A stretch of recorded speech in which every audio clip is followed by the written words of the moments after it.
요엘 2장 1절에서 17절 말씀. 당할 자가 누구이랴.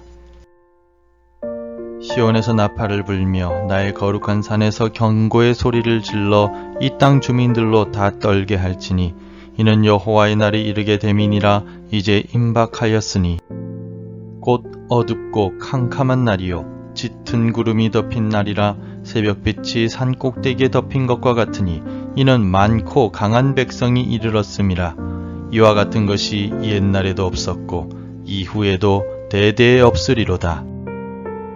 불이 그들의 앞을 사르며 불꽃이 그들의 뒤를 태우니 그들의 예전의 땅은 에덴 동산 같았으나 그들의 나중의 땅은 황폐한 들 같으니 그것을 피한 자가 없도다.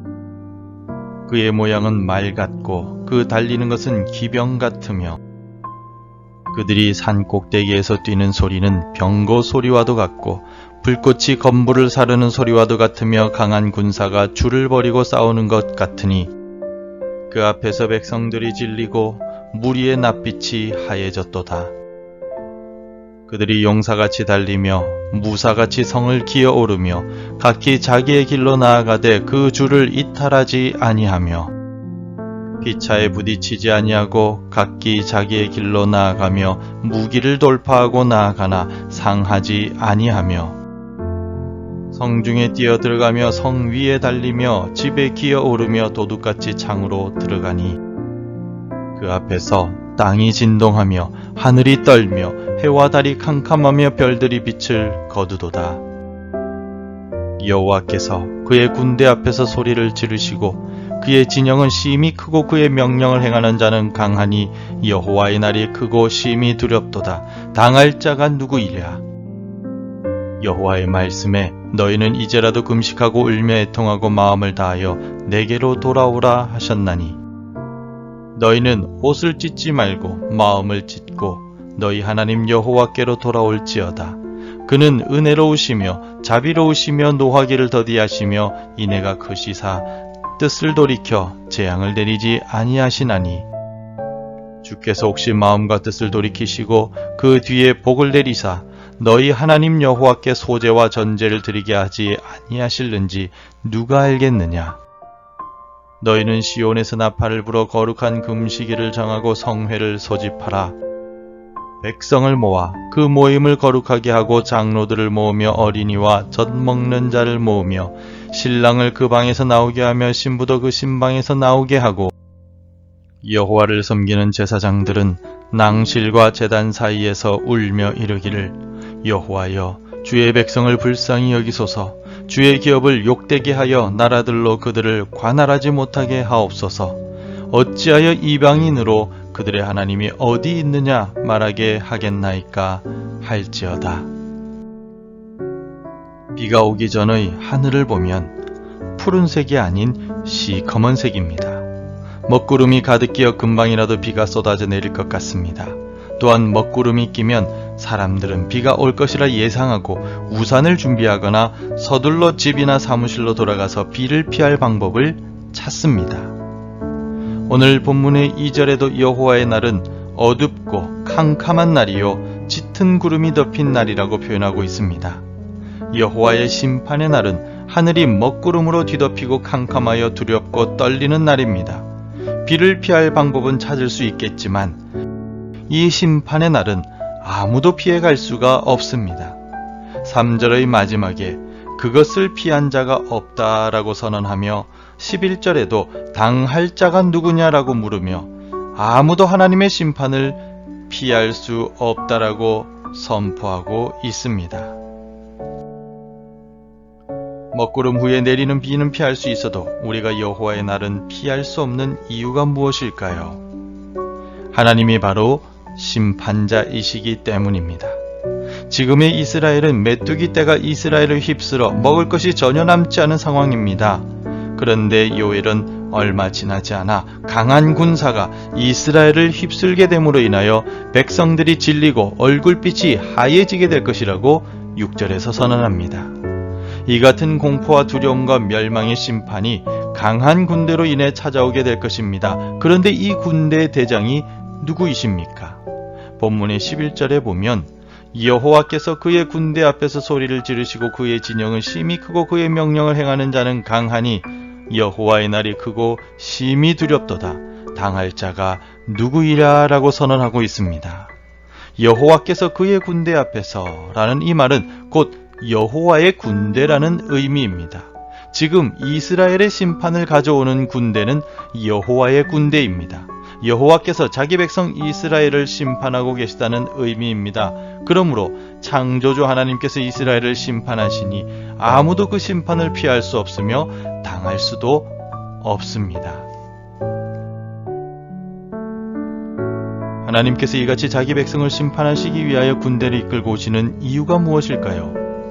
아무도 피할 수 없는 심판을 자기 백성에게 행하시는 이유가 무엇입니까?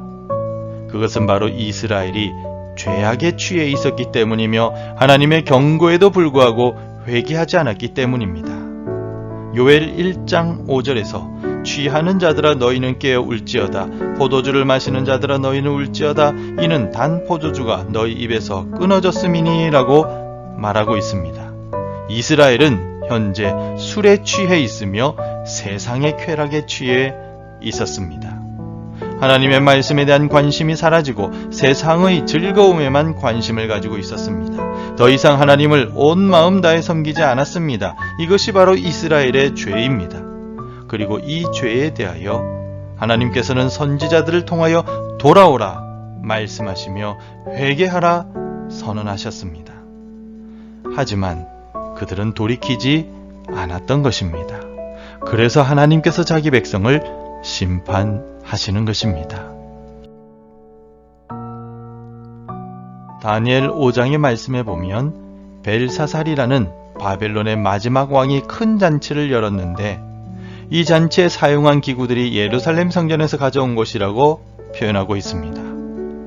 하나님의 성전에서 가져온 기구들로 잔치를 한다는 것은 전쟁 속에서 하나님의 무능력함을 말하는 것이었습니다. 즉 하나님 앞에서 하나님이 별것 아니라는 교만한 마음을 품었다는 뜻입니다.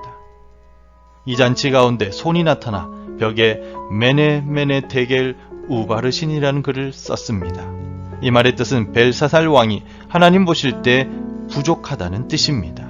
아울러 하나님의 심판의 말씀이었습니다. 바로 이 잔칫날 밤에 교만했던 벨사살이 죽음을 당하고 바벨론이 다리오 왕에게 멸망당했습니다.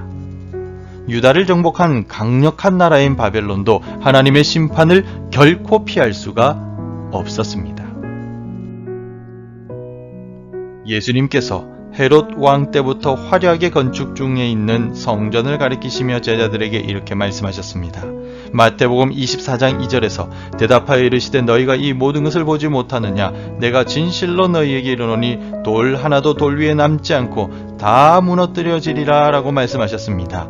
예수님께서 이 말씀하신 이후 약 40여 년이 지난 후에 로마의 티투스 장군에 의해서 예루살렘 성과 예루살렘 성전이 완전히 파괴되었습니다.